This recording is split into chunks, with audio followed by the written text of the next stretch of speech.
नमस्कार मित्रांनो, अशा प्रकारे मी आलो आहे आता वरच्या साईडनं दाभोसा धबधब्याच्या. तर मागच्या मे महिन्यामध्ये मी तुम्हाला दाखवलेलं होतं की या साईडनं, पण आता हे बघा इकडनं मी आलो आहे या साईडनं, वरच्या साईडनं आज आलो आहे धबधबा कवरिंग करायला. आणि हे बघा मित्रांनो, वरच्या साईडनं जिथनं दाभोसा धबधब्याचं पाणी पडतं ना तो भाग आहे हा. आणि हे बघा मित्रांनो, हा सगळा परिसर दाभोस्याचा आहे. असा दाभोसा, या साईडचा दाभोसा. आणि ही जी नदी ही पूर्ण भरून येते, पूर्ण भरून वाहते पावसाळ्यामध्ये. आणि काय यार, पावसाळ्यामध्ये आम्हाला सुट्टी भेटत नाही ना धबधबा बघायला. तर बघा मित्रांनो, हे पाणी वाहतं मस्तपैकी. आणि इथं आता मी तुम्हाला हे लोकेशन दाखवतो या साईडचं.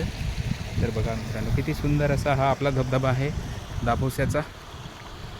अशा प्रकारे मित्रांनो, हा जो आहे ना हा म्हणजे 12 महिने वाहतं पाणी असतं, पण थोडं पाणी असतं. तर अशा प्रकारे मित्रांनो, हे बघा इथं हे बघू शकता.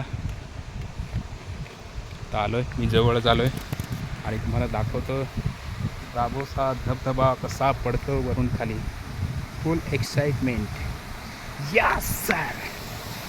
तर हा बघा मित्रांनो, हा आहे दाभोसेचा धबधबा. यस, बघा मित्रांनो असं पाणी हे पडतं या साईडनं. हे पाणी जे आहे ना, हे खळगे भरपूर झालेले आहेत इथं, खळगे असे झालेले आहेत आणि हे पडतं पाणी अशा प्रकारे. तर हा बघा मित्रांनो, असं मला सावली पडते जरा. हा आहे दाभोस्याचा वरचा भाग, पात्र आहे हे दाभोस्याचं. आणि हे बघा मित्रांनो, तर हा आहे दाभोसा धबधबा. मित्रांनो बघा, अशा प्रकारे हा आहे दाभोस्याचा धबधबा.